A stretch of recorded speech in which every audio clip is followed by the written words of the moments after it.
रुपाली चाकणकरांना तब्बल 4 दिवसानंतर नेमकं त्यांच्या अनामिकेला काय झालं होतं त्याचं कारण आत्ता सुचलेलं आहे.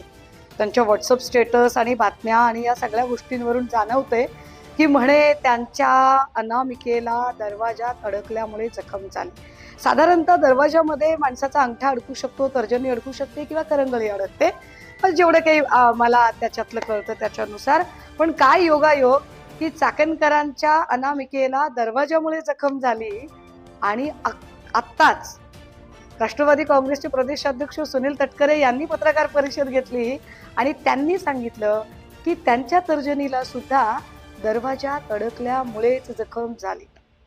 एकूण काय तर हातातले गंडे दोरे काय, ईशानेश्वराची पूजा काय, बोटाला होणारी जखम काय आणि नेमकी ती जखम दरवाजात अडकून होते. सगळेच किती योगायोग आहे. कमाल आहे.